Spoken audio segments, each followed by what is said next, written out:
I've always had this small ritual before bed. No matter how tired I am, no matter how late it is, I brush my teeth before I go to sleep. Some people see it as a chore, but for me, it's almost therapeutic. The sound of the running water, the cool taste of mint, the dim light above the sink, it's all strangely calming. My bathroom isn't anything special. Just a small rectangular room with beige tiles that never seem clean no matter how much I scrub them. A narrow sink, a mirror above it, and a single dim bulb that hums faintly when it warms up. The fan in the ceiling barely works, so the air always feels a little heavy in there, tinged with a faint, sour smell of damp plaster. That night wasn't supposed to be any different. I remember yawning as I flicked on the light, the yellow glow filling the bathroom with its usual sickly warmth. My reflection looked tired, the kind of tired where the skin under your eyes is shadowed and your lips look pale. I leaned over the sink, toothbrush in hand, and ran the tap. The water coughed and sputtered before running steady, its stream echoing faintly in the tiled space. I pressed the bristles against my teeth, slow circles, the faint squeak of the brush mixing with the steady rhythm of water hitting porcelain. I stared at myself without really seeing myself, eyes unfocused, thoughts drifting the way they always do when exhaustion sets in. That's when I felt it. It wasn't anything dramatic, just a shift. The atmosphere in the room seemed to thicken. The air was suddenly cooler against my skin, enough for goosebumps to prickle along my arms. I tried to ignore it, chalking it up to fatigue, but something in me, something instinctive, made my eyes refocus on the mirror. And I froze.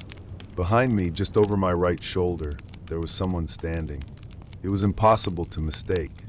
The shape was there, faint at first, like a shadow not cast by anything in the room. A tall figure, broad at the shoulders, its face obscured as though the dim light refused to fall on it. My heart lurched painfully in my chest, and the toothbrush paused mid-motion. For a moment, I thought it was some trick of my tired brain, the way reflections can blur when you stare too long. But then I noticed the detail that shattered that flimsy hope, its head tilted. Not a casual tilt, a deliberate, unnatural lean to one side, as though it were studying me. I wanted to turn around. Every nerve in my body screamed at me to whip around and face whatever was there. But I couldn't. My body locked up. The only thing that moved was my reflection, the faint tremor in my hand as I still clutched the toothbrush. The figure didn't flinch, didn't shift. It simply stood there. The sound of the tap seemed deafening now, gushing into the silence that wrapped around me like a suffocating blanket. My breath grew shallow, and for a few seconds, I told myself that if I blinked, if I looked away for even an instant, it would be gone. That's how tricks of the mind worked, right? I forced my eyelids shut, just for a moment, then opened them again. It was still there, but closer. Not by much, just a fraction. Yet enough that I knew, without doubt, that it had moved. Its shoulders loomed larger, its head tilted at an even sharper angle, almost as if its ear was hovering just above mine, listening to my shallow breaths. I could feel something then, not just see it. A faint warmth, like exhalation, brushing against the back of my neck. My skin crawled. The mint taste in my mouth turned sour as my stomach knotted. I gripped the sink with my free hand so tightly that my knuckles whitened, willing myself not to collapse. Seconds dragged like hours. My mind raced, thoughts spiraling into panic. Was someone actually behind me? How could they have gotten in? I had locked the front door. The windows were shut. The house had been silent. The rational part of me clawed for answers, but the deeper, primal part of me already knew. This thing wasn't someone. It wasn't anything that belonged in my house. I wanted to scream, but my throat was dry, strangled by fear. The reflection held me captive. That was the worst part. I couldn't look away. My eyes were glued to the mirror, to that impossible shape looming nearer and nearer, yet never making a sound. And then it moved again. The head, it leaned closer, slowly, unbearably slow, until I could almost make out the faint suggestion of a face in the dim reflection. It wasn't clear, like looking through fogged glass, but there was the impression of eyes. Hollow, sunken voids where eyes should have been. They weren't looking at me in the mirror. They were looking directly at me. Through me. A faint creak whispered through the silence, though nothing in the bathroom had moved. The sound was wrong, like old wood bending under weight. My heart hammered so violently in my chest that I thought it might give out. My vision tunneled. All I could see was that face leaning closer in the glass, those hollow eyes locked on mine. My hand moved on its own. The toothbrush slipped from my fingers, clattering against the porcelain sink. The sound snapped something in me, broke the paralysis that had kept me prisoner. Without thinking, I spun around, expecting to collide with a body, to face the thing that had been inches from me. There was nothing. The bathroom was empty, silent, except for the faint hiss of running water. My chest heaved as I scanned every corner of the small space, but the tiles, the sink, the shadowed corners, everything was exactly as it should be. I even shoved the shower curtain aside, heart hammering, expecting something to lunge at me. Nothing, just the stale, damp air pressing heavy against my lungs. For a moment, relief flooded me. Maybe it had been my imagination. Maybe I'd finally pushed myself too far into exhaustion, and my brain had conjured a nightmare while I was awake. But that relief didn't last, because when I turned back to the mirror, my reflection was not alone. The man was still there, but this time he wasn't behind me. He was standing in the mirror. His shoulders filled the frame beside mine, his hollow face staring out as though the glass itself was a doorway he had nearly stepped through. The tilt of his head was gone. Now it was straight, rigid, the posture of something that had decided its patience was at an end. I staggered backward, nearly tripping over the edge of the bath mat. My eyes didn't leave the mirror, didn't dare blink. The figure didn't mimic my movement the way a reflection should. It stayed planted, upright and still, even as I stumbled. The last thing I remember clearly was the sound. That faint, wet rasp, like breath dragging through a throat that hadn't been used in years. It didn't come from me. It came from the glass. I don't remember leaving the bathroom. I don't remember turning off the light or shutting the door. All I remember is standing in the hallway moments later, chest heaving, staring at the closed door and swearing to myself that I would never look in that mirror again. And I haven't. Not once since that night. But sometimes, when I'm in bed, I swear I hear it. The faint hiss of running water. The rasp of a breath that doesn't belong to me. And the feeling, the unmistakable feeling, that if I dared to step into that bathroom again, into that reflection, he'd be waiting. Not behind me, not in the mirror, but here.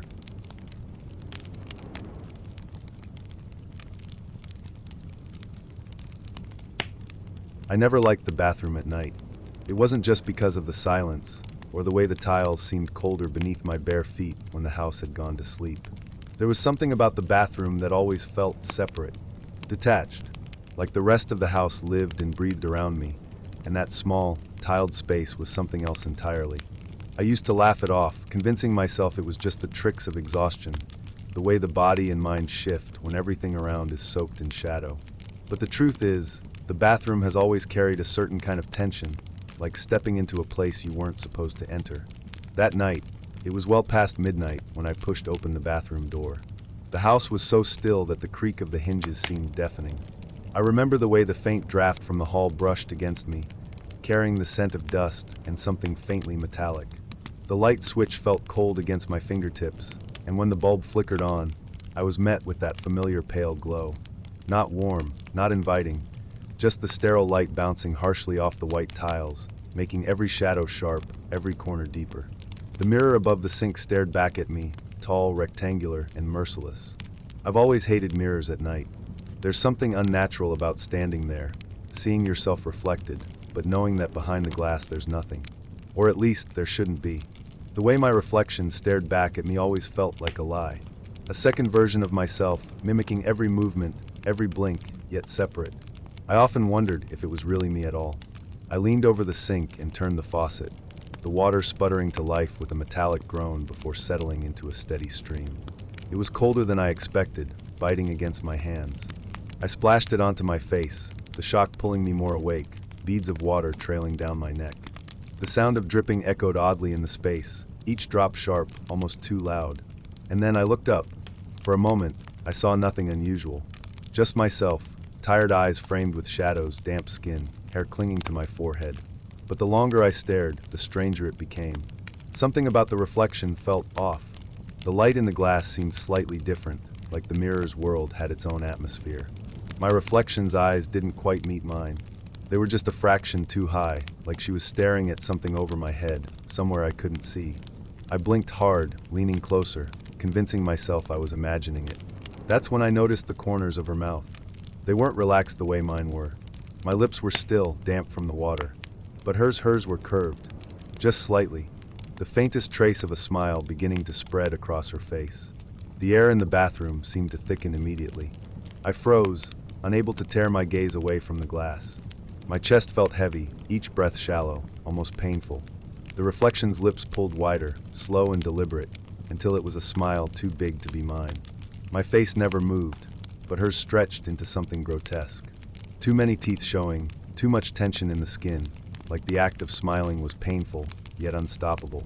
My hands gripped the sink, so hard the porcelain squeaked beneath my fingers. The sound of the dripping faucet slowed, or maybe time itself did. I couldn't hear anything else, no clock ticking from the hall, no hum of the house's old pipes, just the faint hiss of breath from somewhere that wasn't mine.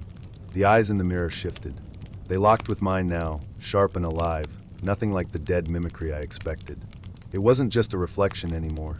It was looking at me, directly, seeing me in a way I didn't want to be seen. I forced myself to step back, my shoulders brushing against the cold tile wall. But the woman in the mirror didn't move with me. She stayed leaning over the sink, her smile wide, her eyes bright, watching. My reflection had broken, and now there was something else in its place. I don't remember how long I stood there, heart hammering against my ribs, skin crawling with that primal certainty of danger. Minutes? Hours? Time bent and stretched in that silence. The light above me flickered once, briefly, and in that split second of darkness, I thought I saw her face press closer to the glass, like she was trying to push through. The bulb hummed back to life. The mirror was empty. Just me again. Pale, shaking, drenched in sweat that glistened under the harsh light. My lips were trembling, parted slightly but not smiling.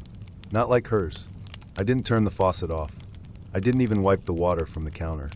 I just walked out, closing the door as quietly as I could, as though the sound might summon her back. The rest of the night, I lay awake, staring at the ceiling, every blink haunted by the memory of that grin. In the days after, I avoided the bathroom mirror as much as possible. I'd brush my teeth with my head tilted down, refusing to glance up. I'd shave quickly, barely giving myself enough time to check my work. I told myself it was exhaustion, a trick of the light, some misfiring of nerves in my brain. That's all it could be. But I knew deep down that mirrors don't just invent smiles like that. One night, though, I slipped. Habit took over. I raised my head after rinsing my mouth, and for a moment, I forgot to be afraid. I looked. She was there again, closer this time. Her face wasn't mirroring mine anymore. It was leaning forward, pressed nearly against the glass, her smile so wide it split the corners of her mouth. Her teeth were long, too sharp, too many, glistening as though wet. Her eyes didn't blink. And as I stumbled backward, choking on my own breath, I realized the worst part. She wasn't smiling at me. She was smiling because she was already behind me.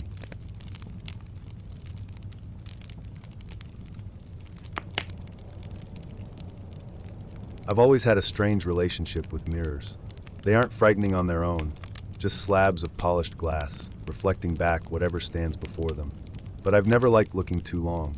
There's something unnerving about the way a reflection seems both real and unreal at once. It's you, but not you. A hollow copy, trapped in a frame of glass. And sometimes, when you stare too long, you can almost convince yourself that the reflection isn't copying you at all, but watching you, waiting for a chance to do something else. That thought had always haunted me in the background of my mind, but it wasn't until one night that it became real. The apartment I lived in back then was old, built in the 70s, with pipes that rattled when the hot water ran and light switches that didn't always respond right away. The bathroom, especially, had this sterile, unsettling feel. The tiles were chipped, the grout permanently stained in the corners, and the light above the mirror hummed faintly when it was on, like it had to strain just to stay alive. That night, I had gone into the bathroom to wash up before bed. The hour was late, close to 3 a.m., I think, and the building was silent except for the low hum of the fridge down the hall. My body felt heavy with exhaustion, but there was also a strange energy buzzing beneath my skin, the way you sometimes feel when you're overtired. I turned on the bathroom light. The bulb flickered once, a quick, nervous flutter, then steadied. The faint electric hum returned, wrapping the room in that uncomfortable, buzzing tension. The mirror stood directly over the sink. It wasn't large, just big enough to frame my upper body, but its surface had a way of drawing attention. The edges of the glass were darkened slightly, almost corroded, and if you looked closely, you could see faint distortions rippling along its surface, as if time had warped it. I leaned forward, cupping cold water in my hands and splashing it onto my face. The water ran down my skin, trailing into my shirt collar, and I caught sight of myself in the mirror. For a second, everything seemed normal.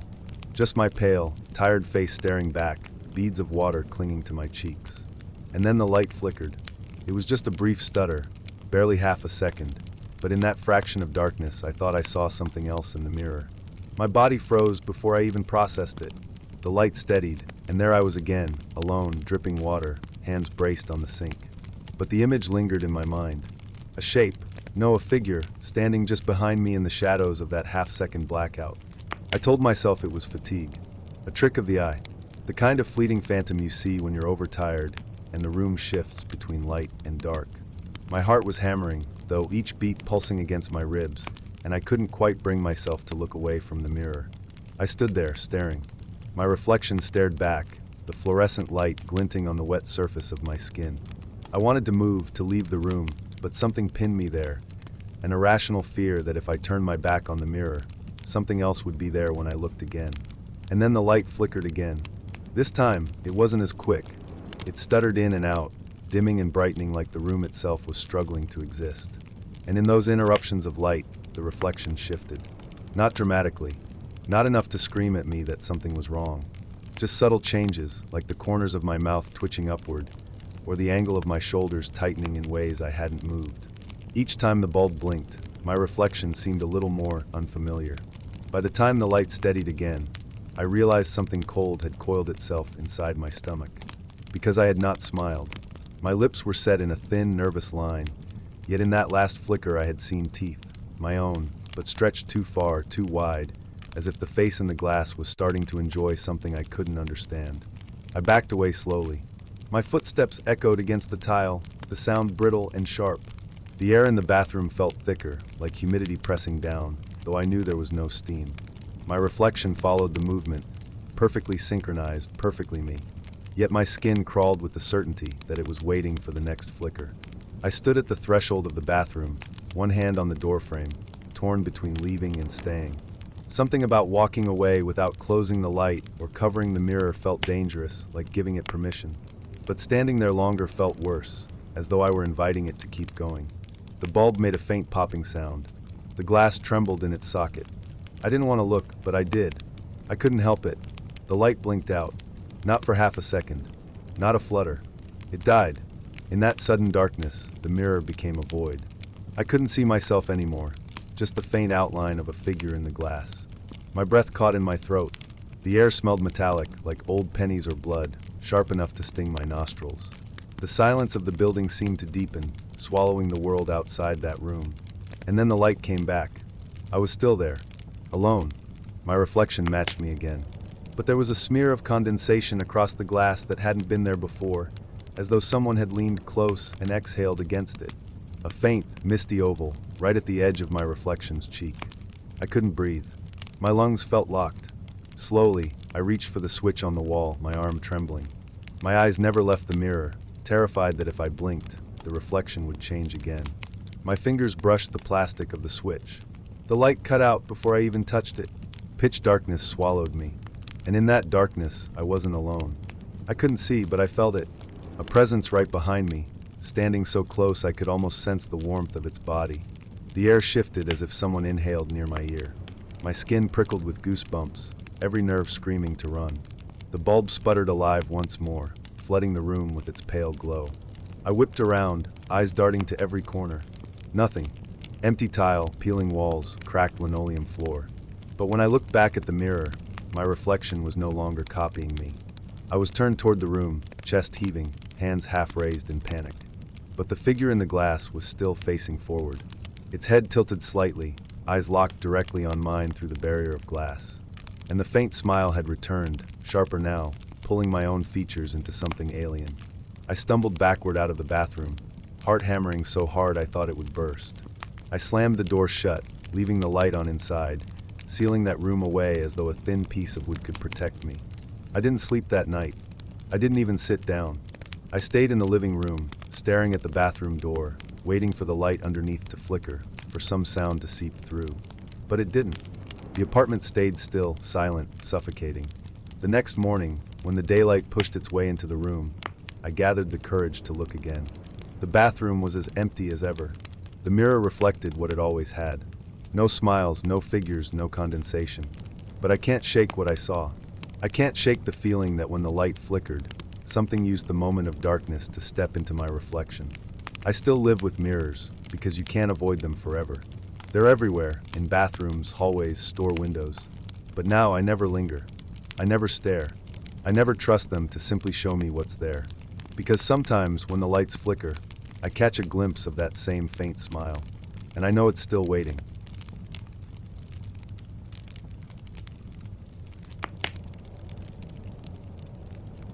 I never thought much about mirrors. They were just there, flat, cold surfaces reflecting back the person I assumed was me. I never questioned that connection, never stopped to consider the uncanny weight of what it really meant to look into glass and see a copy of myself move in perfect unison. Until the night I realized that what I was looking at wasn't entirely me. It was a small moment, the kind of moment that could have been brushed off as exhaustion or an overactive imagination. But it didn't feel like that. It felt deliberate. It felt wrong. It began in the most ordinary way, standing in front of the bathroom mirror, brushing my teeth before bed. The house was quiet, as it always was at that hour. The hum of the bathroom fan filled the air, steady and low. The light above the sink was dimmer than it should have been, flickering once in a while with that faint electrical buzz that almost mimicked breathing. The tiles under my feet felt cool, their faint dampness clinging to the soles of my skin. I watched myself, the way I always do when I brush my teeth. My eyes half-lidded, heavy with the promise of sleep. My reflection matched me. The rise and fall of my chest, the angle of my jaw, the motion of the toothbrush against my teeth, all synchronized in perfect symmetry. Until it wasn't. I blinked. Just once. Slow, heavy, deliberate. And when my eyes opened again, I saw my reflection's eyelids close a second later. Not at the same time. Not like it should have been. At first, I froze. Foam hung in my mouth, bitter with mint, dripping down toward the sink. My throat tightened as I stood there, staring at the glass. I didn't move, didn't breathe. My reflection's face was still. My own eyes twitched slightly, and I watched in horror as the version of me in the mirror remained wide-eyed. A delay, a hesitation, a choice. The air felt heavier suddenly. The bathroom fan, once a dull background hum, seemed louder, pressing against my eardrums. My tongue burned from the toothpaste, metallic now, almost like blood. And through the dim yellow glow of the light bulb above me, my reflection stared back, too still, too focused, as though it was waiting for me to realize what I'd just seen. I tried to rationalize it. Maybe I was tired. Maybe the lights flickering had thrown off my sense of timing. Maybe I blinked twice and didn't notice. But as I leaned closer, studying the glass, the feeling in my gut told me otherwise. Something was off.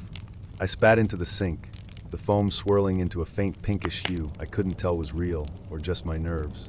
I splashed water on my face, keeping my eyes fixed on the reflection. The cool water trailed down my cheeks, dripping onto the porcelain. In the mirror, I saw the same. But when I stopped, when the water should have already been running clear, my reflection's skin was still wet, still dripping, still gleaming under the yellow light, seconds too long. My stomach knotted. I gripped the sides of the sink, knuckles whitening, and leaned in closer. The mirror wasn't fogged, but the surface seemed thicker somehow, as though there was more depth to it than before. My reflection's eyes seemed darker, the whites tinted with a faint gray. And as I studied them, unmoving, I realized the pupils were dilated wider than mine. That was the first night. I left the bathroom quickly, flicking the light off behind me, trying to convince myself it was just fatigue. But the unease didn't fade. If anything, it spread. In the hours that followed, every reflective surface in my house seemed hostile. Windows, the black screen of my phone, the glossy television. I found myself avoiding them, looking away whenever I passed by. because I couldn't shake the feeling that if I looked too long, if I gave the glass too much attention, I would catch it happening again. And I did. The second time was worse. It was in the middle of the night. I woke up thirsty, throat dry and scratchy, so I stumbled out of bed and padded down the hall toward the kitchen. The air was cold, pressing against my bare skin, carrying with it the faint smell of dust and old wood. The refrigerator hummed softly as I poured a glass of water, the trickle of liquid echoing unnaturally loud in the silence. As I lifted the glass to my lips, I caught sight of myself in the window above the sink. The glass was dark, reflecting only what was inside the room, a faint outline of me holding the cup. I sipped, watching the distorted version of myself tilt the glass as well. The water was cold, running down my throat, soothing for a moment. But then I saw it. In the reflection, the glass was still full. I froze mid-swallow, choking slightly. Droplets slipped down my chin as I lowered the cup. In my hands, it was nearly empty. In the glass, my reflection still cradled it, untouched, the water shimmering as though nothing had been drunk. A prickling spread down my spine. The reflection moved a moment later, matching me again, but that fraction of a second was all it took. My hands shook. The glass clinked faintly against the sink as I set it down too hard. I couldn't look away. My reflection smiled. Just slightly. Not a wide grin, not something cartoonish. Just the faintest curl of lips, too subtle to be imagined. My own mouth remained slack. The smile vanished when I blinked. My reflection was normal again. Empty-eyed, blank-faced, expressionless. But I knew what I'd seen. I didn't sleep for the rest of that night. It became a pattern after that. Subtle distortions. My reflection not breathing when I exhaled. A twitch of its head when mine remained still.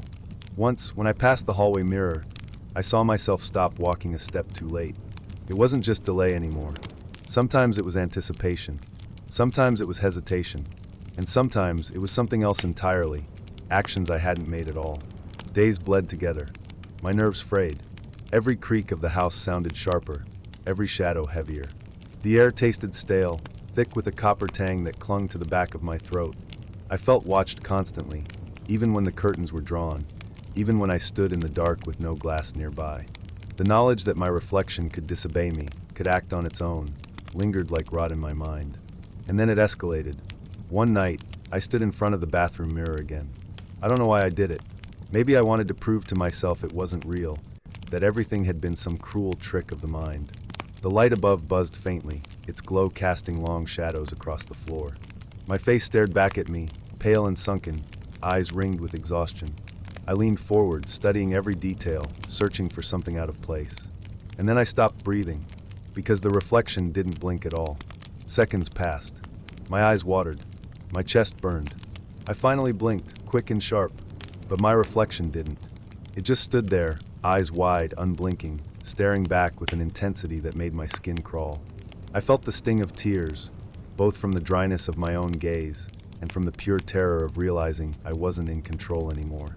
And then it blinked. Slowly, deliberately. I staggered back from the sink, heart hammering in my chest. My hands were shaking so violently I could hear my fingernails click against the porcelain. The reflection tilted its head, just slightly as though studying me. The motion was unnatural, too smooth, like a predator adjusting its view of prey. That was when I understood. It wasn't a reflection anymore. It never had been. It was something waiting, and it knew I had finally noticed.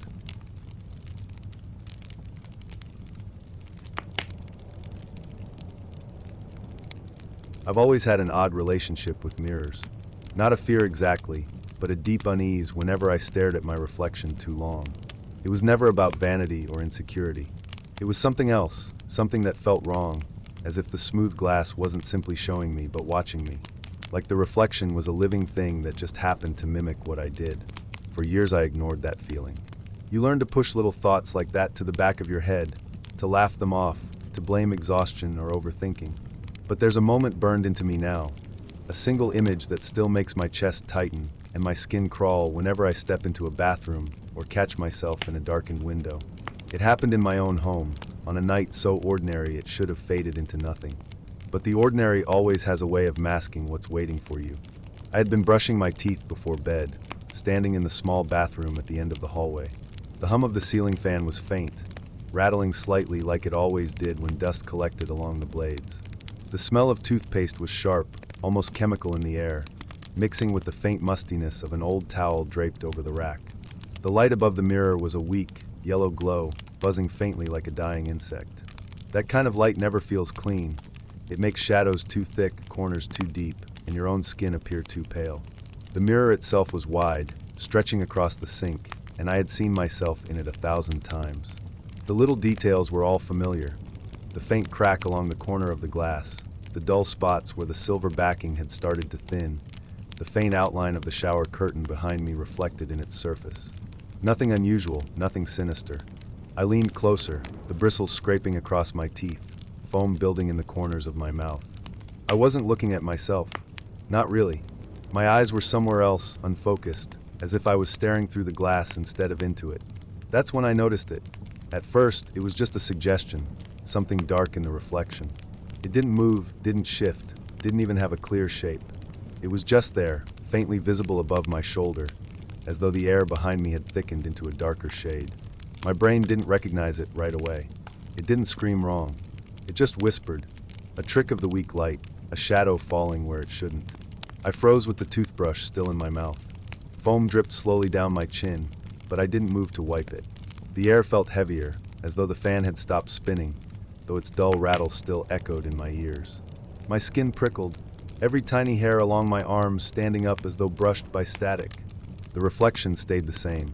The faint outline was still behind me, hovering, waiting. It didn't belong to me. That's the part that made my stomach twist. It wasn't my arm, or a corner of the room, or some distortion in the glass. It was something else. A figure. A shape tall enough that it loomed over me, almost level with the top of the mirror. No features, no definition, just a smudge of something blacker than shadow, something wrong. I knew not to look behind me. Some part of me screamed that if I turned, I'd see nothing, or worse, I would see it. And if I saw it with my own eyes, not just the reflection, something would change. Something would cross over. My jaw clenched around the toothbrush, foam spilling down my chin in white ropes as I kept staring at the glass. My reflection looked back, wide-eyed, pale, pathetic. The thing over my shoulder stayed perfectly still. Too still.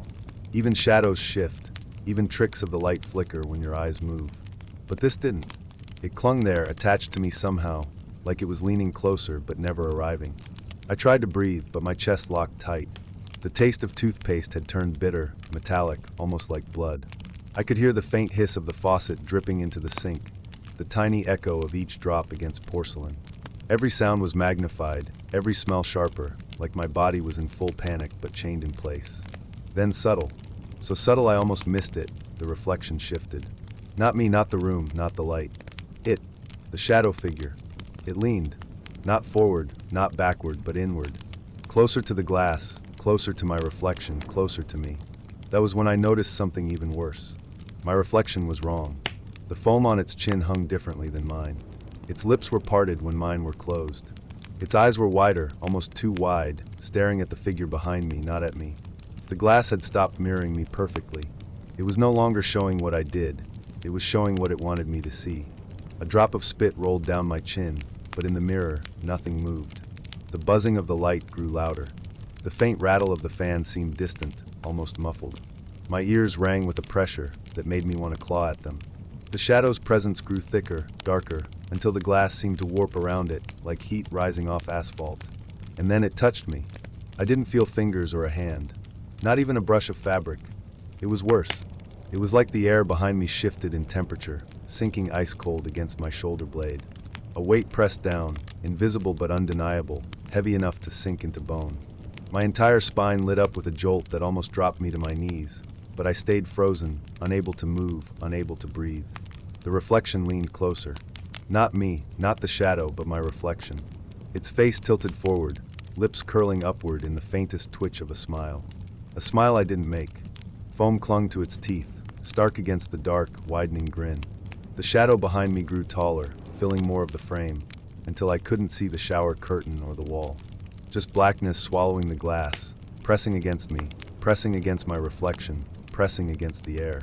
And then, just like that, it was gone. The shadow, the weight, the distortion. I was staring at myself again, pale, shaking, breathless, foam dripping messily from my mouth into the sink. But my reflection didn't match. It was still smiling. That night never ended for me. Not really. I still see it when I close my eyes, the dark outline over my shoulder, the impossible weight, the grin in the glass. My bathroom mirror is covered now, hidden beneath a sheet. But mirrors are everywhere. In windows, in water, in screens. Sometimes I catch the faintest glimpse at the wrong angle, a twitch in the glass, a distortion in the corner of my eye. And every time, I feel the air grow colder along my shoulder, like something is still there, still waiting, still smiling.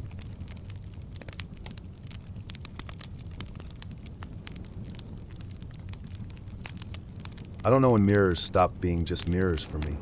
Maybe it was that night, the night the glass no longer felt like a simple surface reflecting my face, but instead something much deeper. Something with weight, with breath, with eyes that didn't always blink when mine did. It started as nothing more than a quiet, solitary moment in the bathroom, the kind of moment you have every night before bed, but it ended with something I will never forget.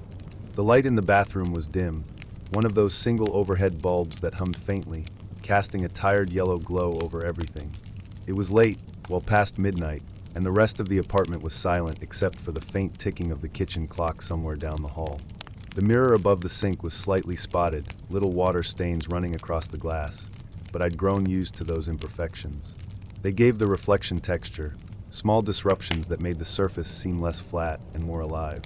The air was heavy with the faint smell of dampness, as if the steam from every shower I had taken over the past week still clung to the walls. I leaned over the sink, splashing cold water on my face, and the droplets slid down my skin in rivulets, clinging for a moment before dripping onto the porcelain. As I straightened and looked into the mirror, I noticed how tired I looked, skin pale, eyes ringed with a dull shade of gray from lack of sleep. I stayed there longer than usual, staring at myself, almost hypnotized by the emptiness in my own expression. My chest rose and fell, and the reflection followed. My lips parted slightly as I exhaled, a faint mist blooming against the glass before fading away. For a moment, the mirror felt more like a window, like I was looking into something that was observing me just as carefully as I was observing it.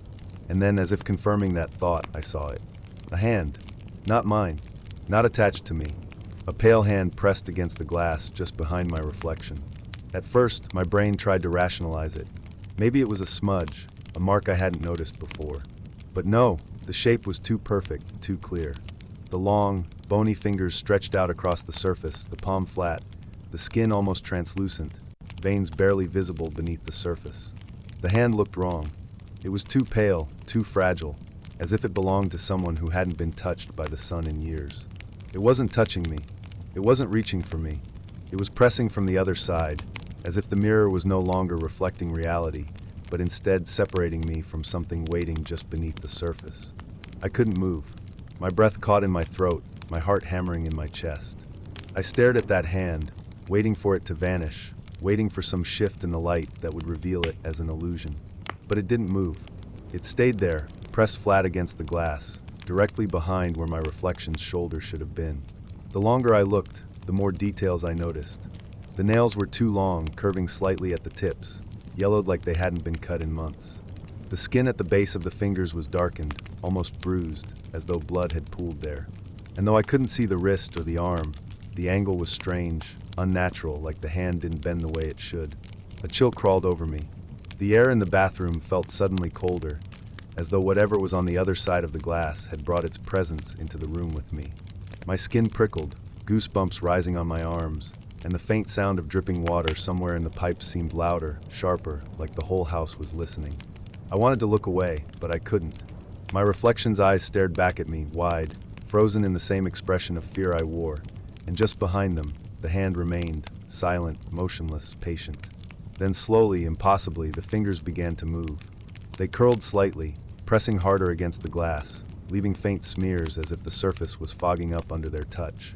The glass seemed to bend with the pressure, the surface warping almost imperceptibly, like it was softer than it should have been. I swore I heard it, a faint creak, like the groan of old would underweight. My stomach twisted. I staggered back, my heel hitting the bath mat, but I didn't look away. I couldn't. The hand slid downward, dragging against the glass, nails leaving faint trails that shimmered for a moment before vanishing. The sound wasn't loud, but it was there, a faint scraping like fingernails drawn across a window pane. Every instinct in me screamed to leave, to turn off the light, to shut the bathroom door and never come back. But something held me there, an awful magnetism that kept my eyes fixed on the surface of that mirror. The hand stopped just behind my reflection's shoulder again, fingers splayed wide, and then another hand appeared. This one pressed against the other side, slightly higher, fingers spread as if reaching around my reflection. Two hands now, pale and unnatural, framing the image of me in the glass. My mouth went dry.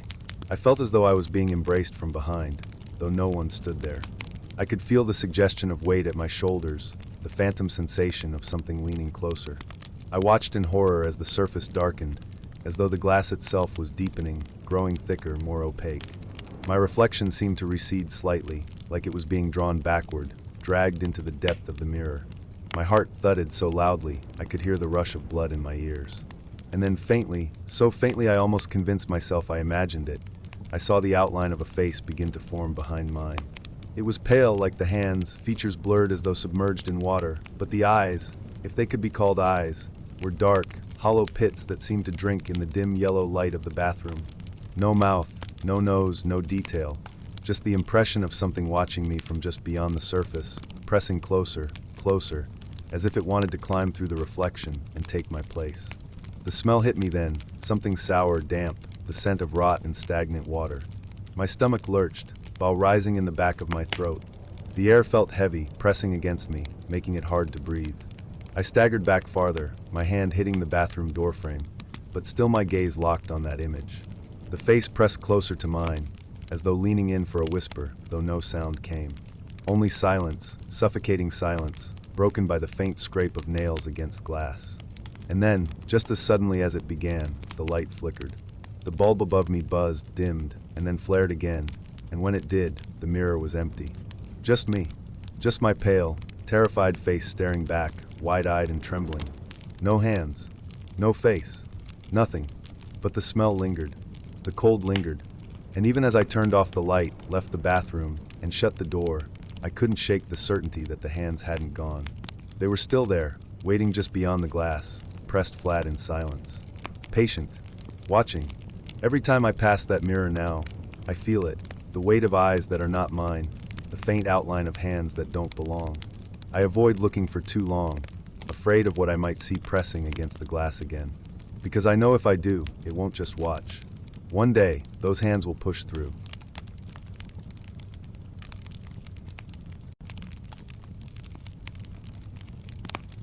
Steam clung to the walls of my bathroom like a second skin, thick and damp, pressing down into the paint, into the corners of the ceiling where the plaster always looked a little darker.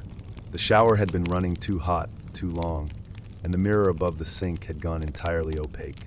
Not a hint of my face was left on it, only a pale rectangle that pulsed faintly under the light fixture's tired yellow glow. I remember dragging my hand across the glass, wanting only to see myself for a second. Just a streak, just enough to run gel into my hair and convince myself I looked human before bed. The towel around my shoulders clung heavy with steam. Water ran down my spine. My fingertips pressed into the condensation and left thin rivers of clear reflection behind them. For an instant, the smeared lines bled into the shape of my face, hollow and stretched by distortion. That was when I noticed it. In the glass, beside me, there was another face. It wasn't clear, not at first. The fog bent it, softened it, like a photograph caught in rain. But the features came forward even as I leaned back, refusing to belong to me. Wrinkled skin, drooping in heavy folds. Eyes that sagged inward, but sharp in their depth, cutting straight past the blur of condensation. Thin lips curved into something between sorrow and a smile. An old man, pressed into the glass as though he were standing too close to the other side. My chest tightened. I turned slow, every bone stiff, expecting to see someone behind me in my bathroom, a place too small for strangers. Nothing was there. Only the empty bathtub, the curtain damp with steam, the faint smell of mildew carried upward from the drain. The ceiling vent ticked as it cooled. When I faced the mirror again, the streak I'd wiped was still there. My face had returned. And behind me, only the damp curve of the shower rod. But I could not erase the clarity of what I had seen. Those eyes, recessed into shadows, staring at me from the fog as if they had waited for years. I stood there longer than I should have, towel heavy, goose flesh rising under the damp. My reflection wavered, and each waver seemed to hold the faint outline of that old man's face, as though the mirror hadn't completely let him go. The bathroom light hummed, dimmer than I remembered, flickering once. I shut off the switch and left, water dripping from me into the carpet. But the weight of the mirror seemed to follow me down the hall, a presence pressing between my shoulder blades as if my reflection had grown eyes of its own. That night, I lay awake longer than usual. The house creaked in ways it normally didn't. Wooden beams shifting, faint taps from pipes that had cooled hours ago. I tried to convince myself I'd imagined the face, some trick of condensation, a merging of my features with random smears of water. But when I closed my eyes, I saw those lines again. Skin like paper left out in the rain, lips pressed thin, eyes that seemed to belong to something long dead. And the worst part wasn't that I had seen him once. It was that I couldn't shake the sense that he had seen me. The next evening, I tried not to think about it. I came home later, left the shower running cold, so there would be no steam. I brushed my teeth standing in the hallway instead of at the sink. But avoidance doesn't erase memory. The mirror was still there, waiting, silent and patient, like it knew I'd have to face it eventually. And I did. 2 nights later, after another too hot shower, the glass fogged again. I lingered, testing myself, daring my eyes to drift toward it. I told myself I wouldn't wipe it. I wouldn't look, but the human urge to see one's own reflection is impossible to resist. Slowly, my hand lifted. My palm pressed flat against the warm glass. I dragged downward, and the face was already there, not waiting to be formed by streaks or smears. Not hinted, clear, visible, inches from mine. The old man's mouth hung open this time. Not in shock, not in speech, but in the way of someone who had been holding a breath too long. His eyes bored straight into mine, milky now, as though cataracts had thickened them in death. Deep grooves carved into his forehead, scars or wrinkles that stretched too far down his cheeks to be natural. I stumbled back, almost slipping on the damp tiles. The reflection didn't move. He wasn't behind me, no shape, no figure in the bathroom itself. But in the mirror, his body pressed close to the surface, his head tilted as if straining against a barrier. My own reflection had grown faint, swallowed by his presence, like the glass itself had chosen whose image it wanted more. The light above flickered again. When it steadied, the mirror showed only myself, pale and shaking. I left the bathroom door open that night. I left the light on in the hallway. Yet in every surface that carried the slightest shine, my phone screen, the black of the television, the gloss of the window panes, I thought I could see the shadow of a sagging face lingering just at the edge. Days bled together. I avoided the bathroom when I could, washed my hands at the kitchen sink, shaved in the dim reflection of my microwave door. But fear makes you sloppy. You forget yourself. One evening, I entered without thinking, reached for the faucet, and glanced upward. The mirror was fogless, but he was there anyway.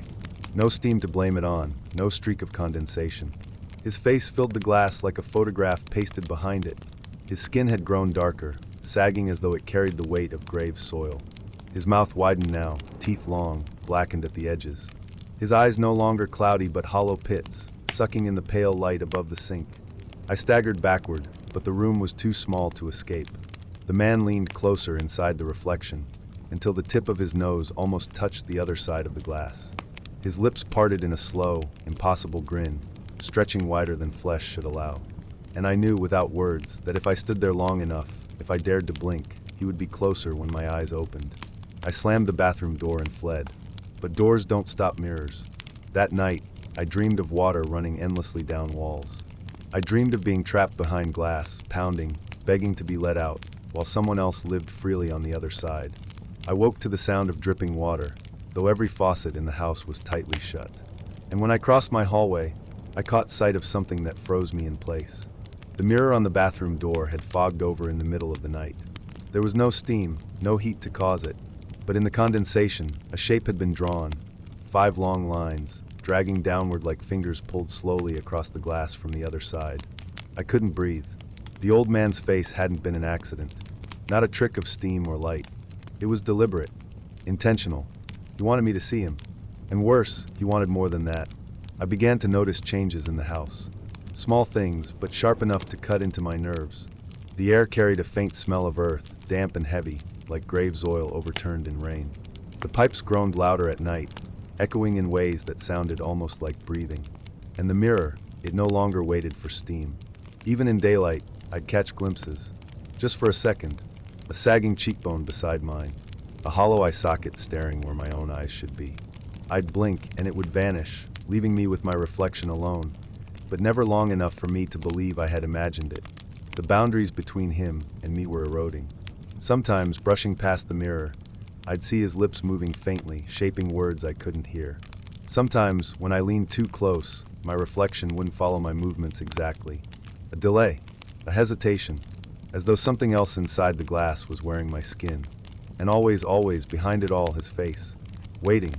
The last time I truly looked into the mirror was the worst.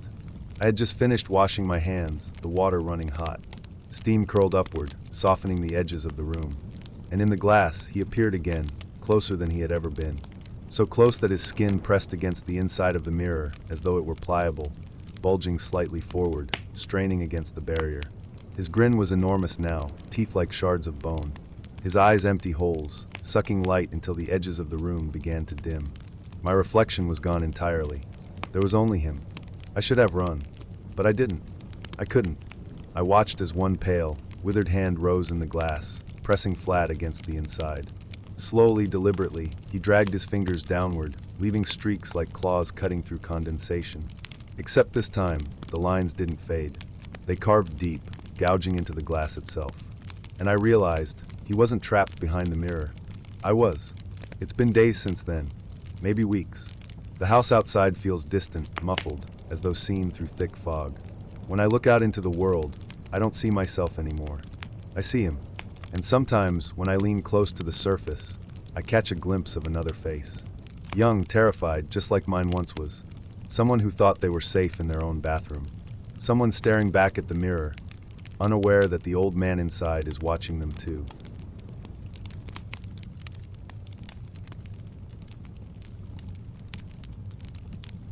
I never trusted mirrors. Not completely. They always felt like more than just a piece of glass with silver backing, reflecting light back into our eyes. To me, they were thresholds, fragile boundaries between what's supposed to be real and what might be watching from the other side. For years, I told myself it was just an overactive imagination. That subtle discomfort I felt when brushing my teeth, or when washing my hands late at night under the yellow light of the bathroom, was nothing more than paranoia. But then it happened, something that ripped away the thin curtain of denial and left me unable to look into any mirror without remembering what I saw that night. It started with steam. The bathroom in my apartment was small, lined with peeling wallpaper and faint mildew stains that carried a damp smell no amount of bleach could completely erase. The ceiling fan had been broken for months, so after a hot shower the room would cloud up until every surface carried a thin, warm layer of condensation. The mirror above the sink was the worst of it. Steam clung to its surface in streaks and rivulets, warping my reflection into something ghostly. That evening, I had taken a long shower, too long.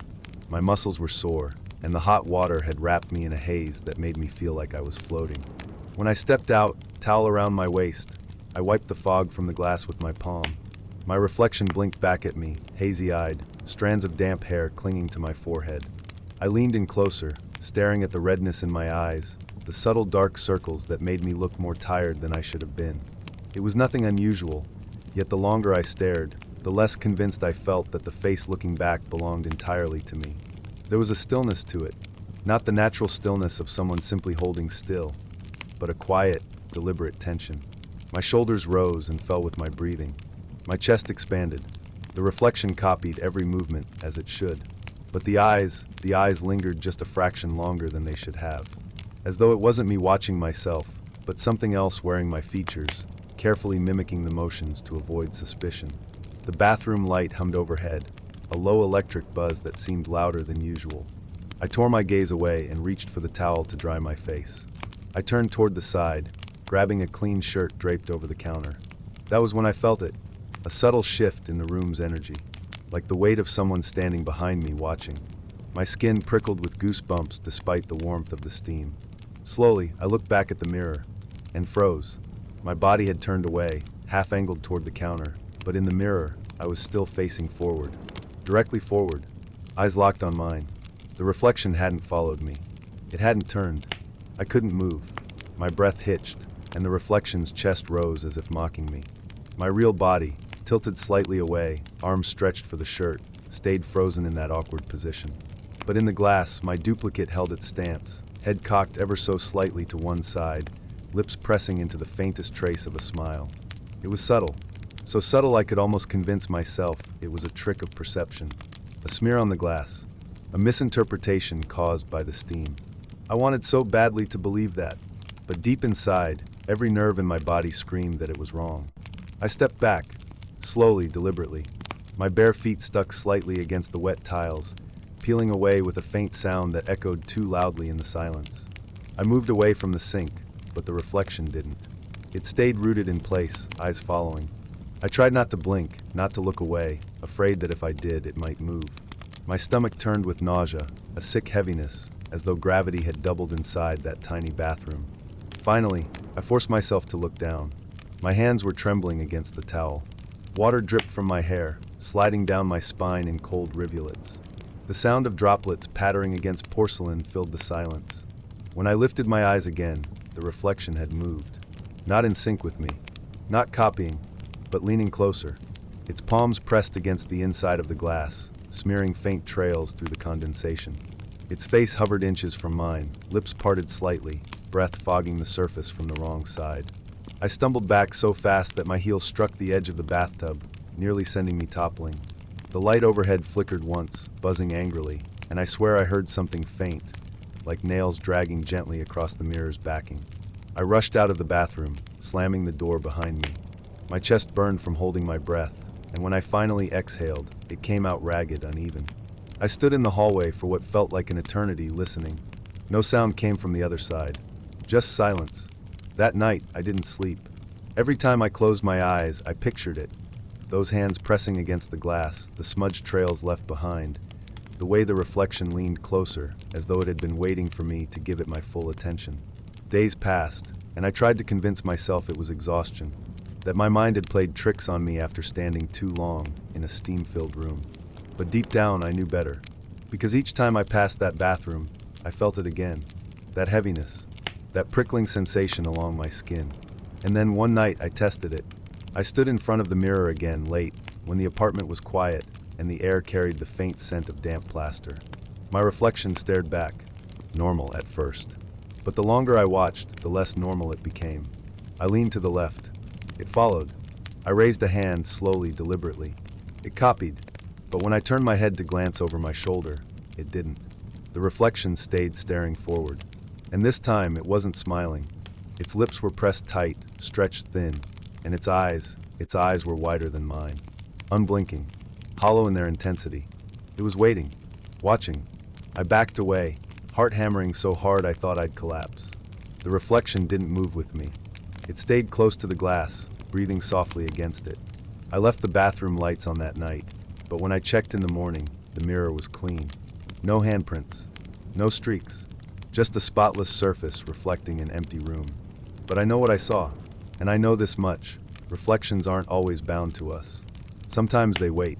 Sometimes they stay even after we walk away.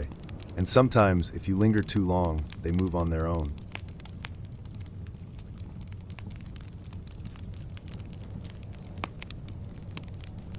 There's something unsettling about mirrors. It isn't just the way they reflect you back, perfectly reversed, as if your whole life exists on the opposite side of that thin sheet of glass. It's the way they hold you, capture you, freeze you in a moment. Staring into one for too long starts to feel wrong. It's like waiting for your reflection to slip, to miss a beat, to betray you. I've always hated that feeling. My bathroom mirror was no different. Just a rectangular slab hanging over the sink, its corners chipped, its silver backing dulled with age. The glass had faint scratches, tiny arcs that caught the light like scars. At night, when the house was still and the hum of the refrigerator was the only sound, that mirror seemed alive. It seemed to breathe with me. I don't know exactly when I started noticing it. Maybe I had always noticed, but tried to push it away. Just a trick of the light, just my tired mind. But there was one night, standing barefoot on the cold tiles, that I couldn't ignore it anymore. The bathroom light was dim, buzzing faintly, casting a yellowed glow that clung to the walls. Steam still clung to the edges of the mirror from my shower. My reflection was there, pale and tired, eyes heavy with exhaustion. I leaned in closer, wiping away the fog with my palm, the streaks smearing the surface. That's when I saw them. Not my own eyes, not even my reflections. Deeper in, behind the faint haze of glass and silver, there were other eyes. A pair of them, wide, fixed. They weren't copies of mine. They were darker, more sunken, almost animal in the way they glistened. They didn't blink. They didn't shift. They simply watched. At first, I froze. My breath caught in my throat, suspended, trembling at the edges. I leaned in just a fraction, searching for some explanation. Smudge, shadow, maybe just the angle of the light. But the eyes moved with me, not as a reflection, but deeper, as if they were inside the mirror. Buried within the surface, in a space that shouldn't exist. A chill slid down my spine, a cold ribbon wrapping itself around my ribs. I stepped back quickly, half expecting them to vanish the way optical illusions do when you stop focusing. But they stayed, always there, waiting. That night, I didn't go back to the bathroom again. I shut the door and lay in bed, staring at the ceiling. I told myself I was exhausted, that my brain had conjured something out of the fog and the dim light. But even in the dark, I could still feel them. Those eyes, like they had imprinted themselves on the back of my skull, watching from behind my eyelids whenever I blinked. The next morning, daylight poured into the house, sharp and merciless, scattering the shadows to corners. I tried to laugh it off in my head. Sunlight makes everything harmless. I walked into the bathroom again, brushing my teeth, shaving, splashing cold water on my face. The mirror looked ordinary in the morning. Only my reflection stared back. Only me. But deep down, I didn't trust it anymore. The days went on, and I kept avoiding looking too long. I would wash my face quickly, glance only at my jawline, never letting my eyes lock fully with my reflections. But sometimes, in those stolen glimpses, I'd see movement in the periphery. Something not quite aligned with me. A flicker, just behind the surface. One night, unable to sleep, I padded back into the bathroom. The tiles were icy, biting at the soles of my feet. The house was silent, heavy, every creak of wood amplified. I flicked on the bathroom light, its hum filling the stillness. The mirror was waiting. I leaned close, breathing shallow. The glass fogged slightly from the warmth of my breath. And then, there they were again. Those same eyes. Still, patient, darker than the glass itself.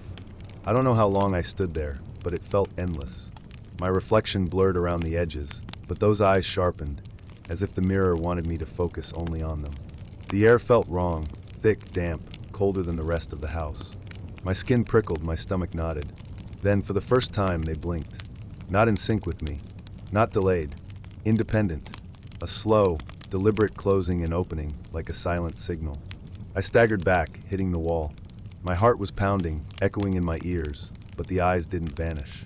They followed me, even as I moved away from the mirror. It was then I realized something I hadn't dared to consider. Whatever was watching me wasn't trapped in its own world. It was aware. It was aware of me. After that night, the atmosphere in my house shifted. Every room felt like a stage, every corner like a place I was being observed from. I'd wake up in the middle of the night with the crushing sensation that something was near, that if I just turned my head fast enough, I'd catch it. But I never did. The mirror became unbearable. Covered or not, I could feel it humming behind the glass, like an insect buzzing just out of reach. Some nights, when I passed the bathroom door, I swore I heard faint taps from inside, delicate, almost polite, like fingernails against glass. I stopped turning the light on. I stopped looking altogether. But the problem with mirrors is they're everywhere. In shop windows, in darkened screens, in puddles of water at night. And slowly, the eyes began to follow me there too. Just glimpses, reflections that lingered a fraction too long. Eyes that weren't mine, but stared with the same unbroken intensity. Once, walking past a department store window at night, I saw them clearly.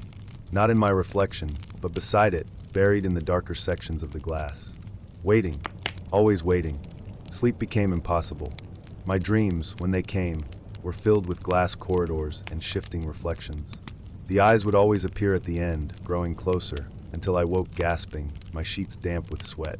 The strangest part is the feeling I began to get, like it wasn't just me who was being watched. It was learning me, memorizing me, mimicking. I tested it once. Just once. I stood before the mirror, staring hard, trying to catch it. I raised my hand. My reflection followed. But those other eyes, deeper inside, they didn't move. They just stared, as if amused at the performance. And then, in one horrifying instant, they shifted slightly to the left, like someone tilting their head just enough to let you know they aren't you. That was enough. I slammed the bathroom light off and stumbled away. It's been weeks now. The mirror still hangs in my bathroom. I can't bring myself to cover it again. Somehow, that feels worse, like it would anger whatever's inside. But the eyes haven't gone. They've multiplied. Now, when I glance too long, I don't just see one pair. Sometimes two. Sometimes three. All crowded just behind the silver surface, all pressed close, peering out from the other side of the glass. Different shapes, different sizes, none of them mine. I can't stand to think about how long they've been there. Watching. Waiting. And sometimes, when I pass the bathroom in the dead of night, I swear I see faint glimmers in the dark glass, like eyes reflecting headlights from a distance. But there are no cars outside. There's only me, and whatever is waiting in the mirror.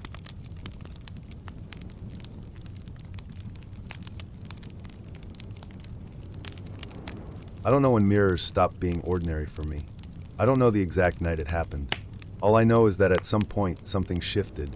Something in the glass started to feel alive, as if it wasn't just reflecting me anymore, but holding something back. I should probably start with the night it happened. The night when I finally saw her. It was late, midnight, almost exactly. The kind of stillness where even the hum of appliances sounded louder than they should. The house had gone silent in that strange way it sometimes does, when it feels like sound is being smothered by something unseen.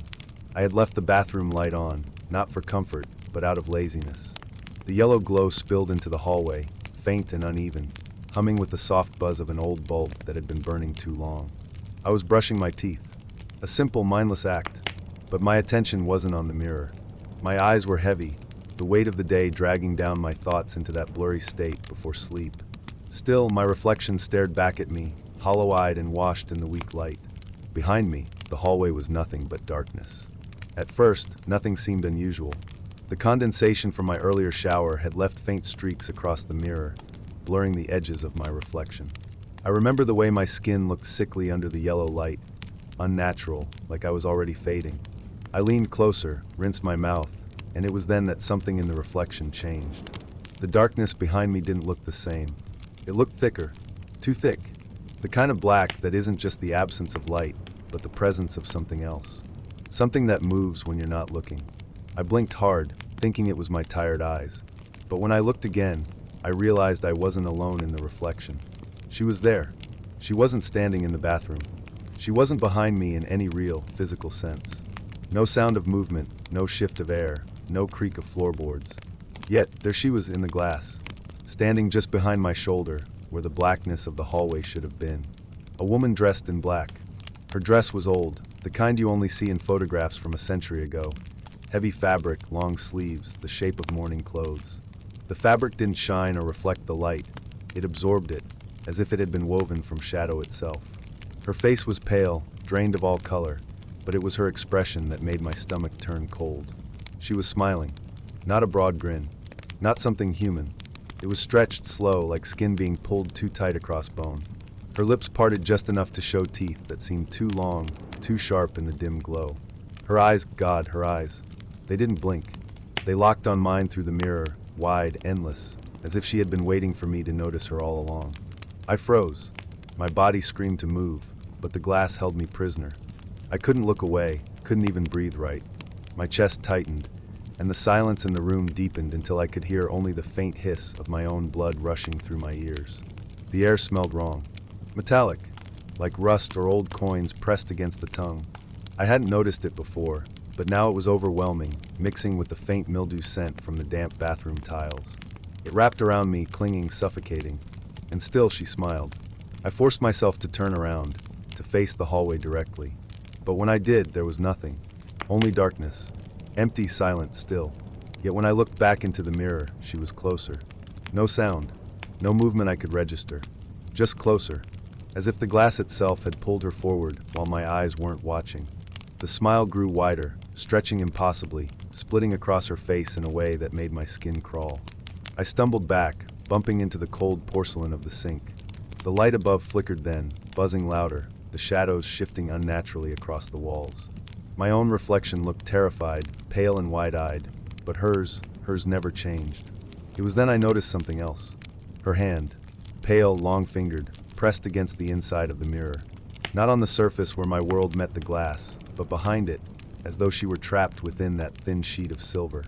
The skin of her palm looked damp, glistening faintly, leaving streaks of black condensation across the inside of the glass. My own breath fogged the surface, but her mark stayed. Permanent. Wrong. The clock in the hall ticked once, loudly, though I had never heard it before at night. And with that single tick, the bathroom felt smaller, like the walls had pressed inward, like the mirror was swelling outward, breathing with her presence. I don't remember how long I stood there. Seconds? Minutes? Time didn't move right. Every blink felt like an eternity. Every heartbeat sounded like a drum in my chest. She never moved in a way I could see, but somehow she was always closer, pressing against the glass with that terrible smile. The silence broke with the faintest sound, like fingernails dragging along the underside of the mirror. A slow, scratching noise that vibrated in my bones. I swear the surface trembled, like the barrier was weakening. Like she was testing it. That was when I snapped. I lunged forward and slammed the bathroom light switch, plunging the room into darkness. For a heartbeat, I saw her face, illuminated not by light, but by something else, a faint, sickly glow that came from within the glass. And then nothing. When I turned the light back on, the mirror showed only me. Shaking, pale, teeth clenched too tight. The streaks of condensation remained, but the black handprint was gone. The metallic taste still lingered in the air, though sharp and bitter. I couldn't sleep that night. Every reflective surface in the house felt dangerous. The dark screen of the television, the faint sheen of the windows, even the gloss of the doorknobs caught my attention. Every glint felt like an eye watching. Every reflection felt like it might smile when I didn't. It's been nights since then, and I still see her sometimes. Not always fully. Sometimes it's just the faint outline of black fabric in the corner of my eye. Sometimes it's a smear on the mirror, shaped like fingers. Sometimes it's nothing at all, just the feeling, heavy, suffocating, that when I glance at my reflection, she'll be there again waiting. But I know what I saw that night, and I know what time it was. Midnight. The exact moment when the glass stopped being just glass. The moment the woman in black smiled at me through the mirror. And deep down, I can't shake the thought that next time, she won't stay on her side.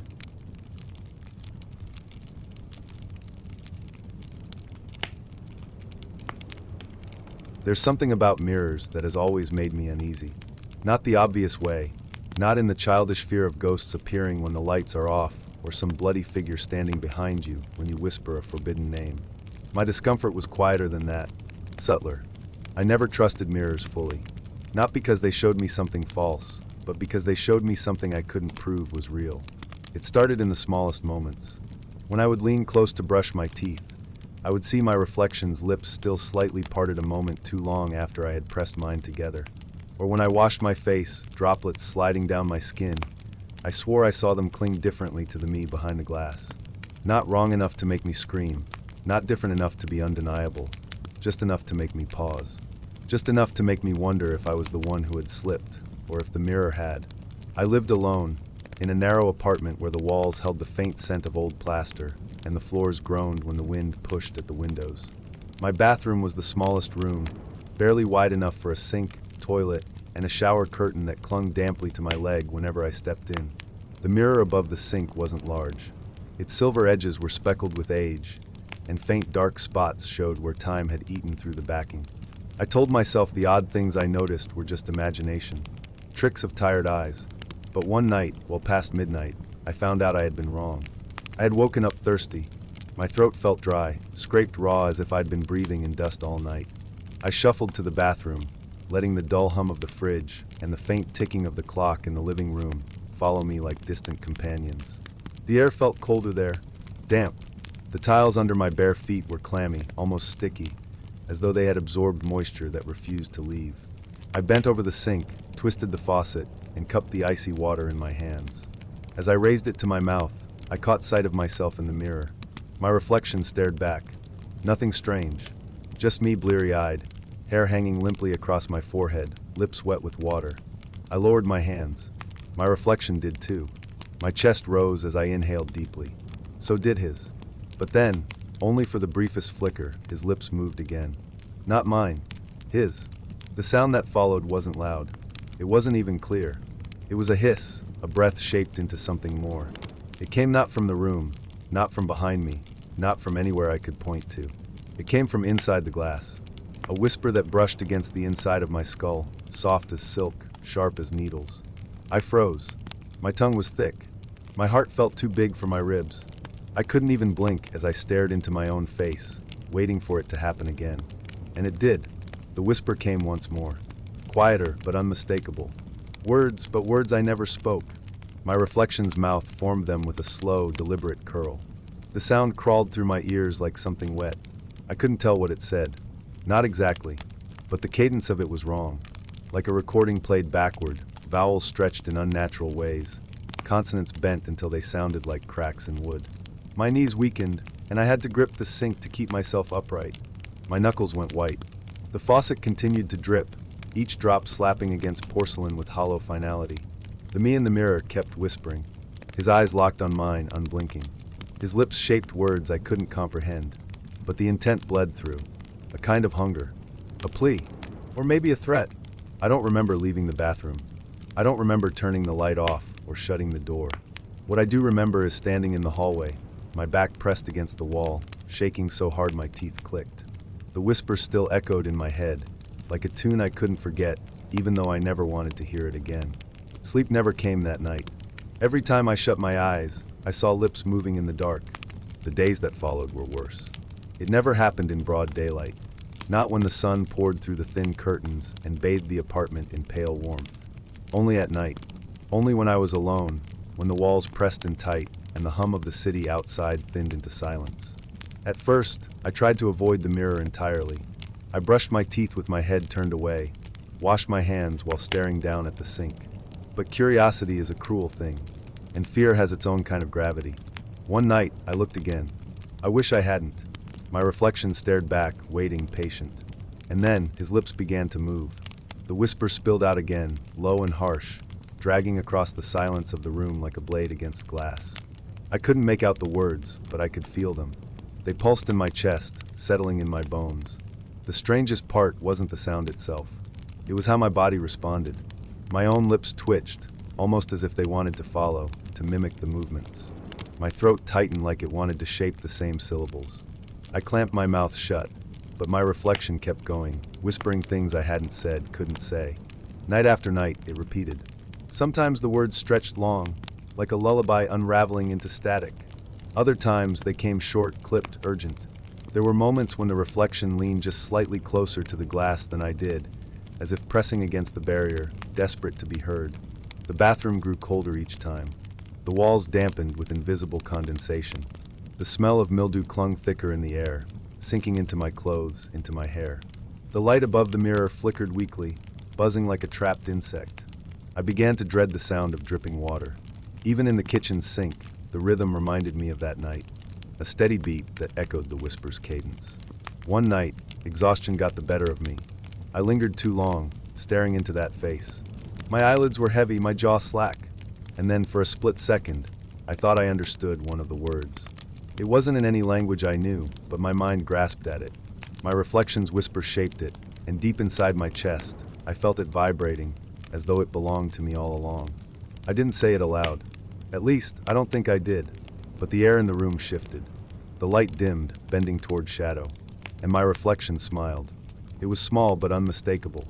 A curl of lips I hadn't made. That night, I didn't just hear the whisper. I felt it. The vibration rolled through the walls, through the pipes, through the bones beneath my skin. My reflection wasn't just speaking anymore. It was calling. Since then, I haven't been able to trust myself. Sometimes, when I wake in the middle of the night, my throat burns, raw and aching, as if I've been whispering for hours in my sleep. Sometimes, I catch myself mouthing shapes I don't recognize while washing dishes or sitting at my desk. I don't know if I'm repeating what the mirror told me, or if the words have already nested inside me, growing roots I can't see. The mirror waits every night. The whisper grows louder, more distinct. The face on the other side looks more eager, more alive. It's not just me staring back anymore. And sometimes, when I'm too tired, when the apartment is too quiet, when the weight of it all presses too heavy against me, I whisper back,